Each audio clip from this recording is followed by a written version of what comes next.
ناپاک عورتیں ناپاک مردوں کے لیے ہیں اور ناپاک مرد ناپاک عورتوں کے لیے، اور پاک عورتیں پاک مردوں کے لیے ہیں اور پاک مرد پاک عورتوں کے لیے۔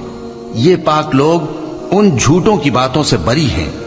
اور ان کے لیے بخشش اور نیک روزی ہے۔ مومنوں، اپنے گھروں کے سوا دوسرے لوگوں کے گھروں میں گھر والوں سے اجازت لیے اور ان کو سلام کیے بغیر داخل نہ ہوا کرو، یہ تمہارے حق میں بہتر ہے، اور ہم یہ نصیحت اس لیے کرتے ہیں کہ شاید تم یاد رکھو۔ پھر اگر تم گھر میں کسی کو موجود نہ پاؤ تو جب تک تم کو اجازت نہ دی جائے اس میں مت داخل ہو، اور اگر یہ کہا جائے کہ اس وقت لوٹ جاؤ تو لوٹ جایا کرو، یہ تمہارے لیے بڑی پاکیزگی کی بات ہے، اور جو کام تم کرتے ہو اللہ سب جانتا ہے۔ ہاں، اگر تم کسی ایسے مکان میں جاؤ جس میں کوئی نہ بستا ہو اور اس میں